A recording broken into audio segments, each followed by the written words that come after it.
क्या होता है, हम तो संसार चक्र में बहुत कुछ बातें करते रहते हैं। सुबह से उठते हैं, पूरा दिन हमारा कुछ ना कुछ कार्य चलता रहता है, शाम तक हम कार्य करते रहते हैं।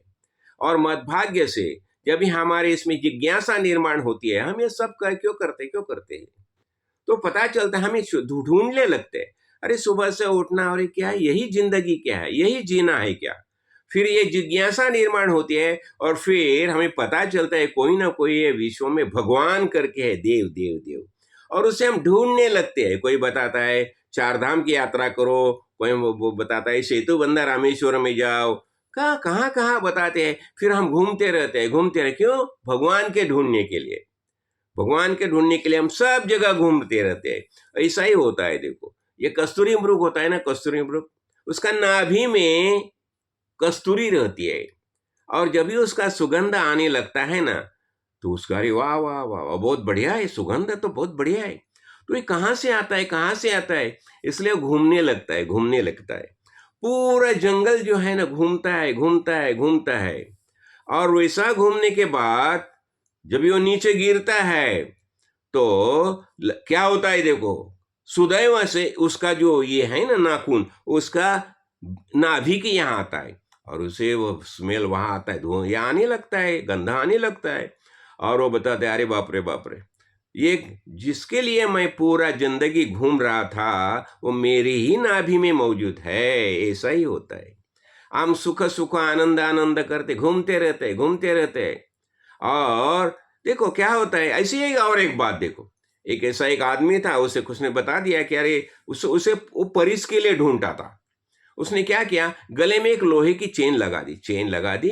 और उसे कोई ऐसा अच्छा कोई पत्थर मिलेगा ना, तो उसे लगाता था, लगाता था, ऐसा चलता था पूरा। घूम रहा है, जहां वहां घूम रहा है। और जो बूढ़ा हो गया, और उसकी नजर उसके वो चेन के ऊपर गई। अरे बाप रे बाप रे, वो स्वर्ण की हो दी थी।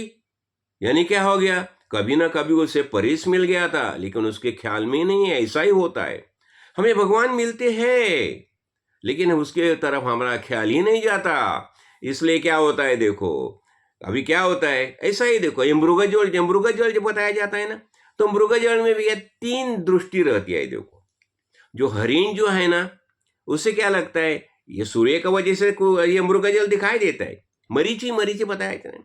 तो हरिण को लगता है बाप रे, वह तो पानी है, वो प्यासा है करके दौड़ता है उसकी तरफ। ये होगी हरिण की, वो उसे जल ही मानता है, उसे सत्य ही समझता है। ये होगी मृग की दृष्टि।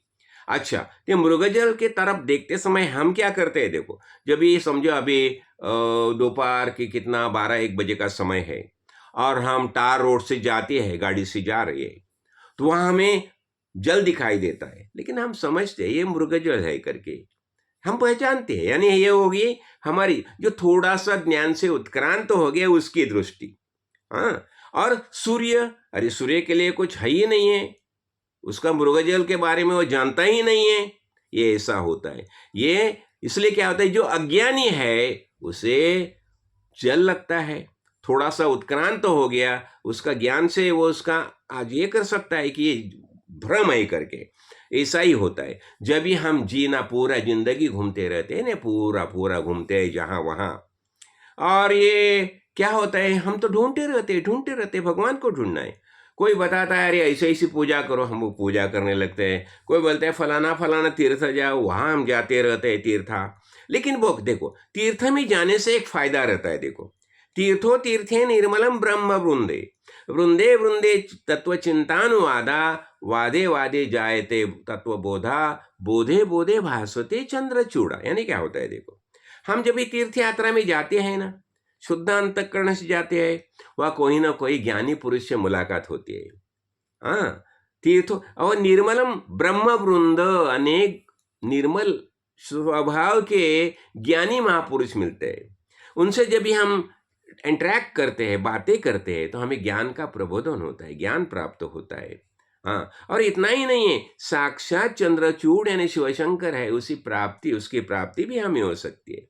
यानी तीर्थ में जाना ये आवश्यक होता है। लेकिन ये बात ही जो है ना, तो ठीक है, यानी तीर्थ जरूर जाओ, लेकिन जब भी हम पूरा घूमते हैं हमें पता चलता है, जिससे जिसे हम ढूंढ रहे हैं वो हमारे हृदय में मौजूद है। इसलिए बताया जाता है ना, मयि एव सकलम जातम, मयि एव प्रतिष्ठितम, मयि सर्वम लयम याति तद ब्रह्माम अद्वयम। ये संपूर्ण विश्व का निर्माण कहाँ से हो गया? मुझ में से निर्माण हो गया। मयि एव सकलम जातम, मयि एव प्रतिष्ठितम, ये सबका व्यवहार चालू है, मुझ में ही सबका व्यवहार चालू है। मयि एव प्रतिष्ठितम, मयि सर्वम लयम याति, ये सब जो है ना उसका लय मुझ में ही होने वाला। तो ऐसा ब्रह्ममयी हूँ, ये ज्ञान हमें प्राप्त होता है कभी जब भी आत्मज्ञानी महापुरुष के हम शरण लेते हैं और उनके आदेश के अनुसार हम आचरण करते हैं, तो हमें ये ज्ञान का प्रबोधन होता है, हम शुद्ध ज्ञान प्राप्त कर सकते हैं। इसलिए हमें क्या करना चाहिए? इसलिए हमें श्रवण मनन निरिध्यासन, निरिध्यास साक्षात्कार, ये सब हो जाता है। इसलिए हमें अच्छे ग्रंथ का स्वाध्याय करना चाहिए, महापुरुष को वचन सुनने चाहिए। हाँ, बताए ना, तद विधि प्रणिपातेन परिप्रश्नेन सेवया, महापुरुष को शरण जाना और श्रद्धा भक्ति से उसे सवाल पूछ के हमारे संशय जो को है दूर करना आवश्यक होता है। और जब भी यह सब भ्रम निकल जाता है तो हमें पता चलता है अरे मैं ही ब्रह्म हूँ। और तत्वमसि महावाक्य का बोध हमारे सद्गुरु हमें करते हैं।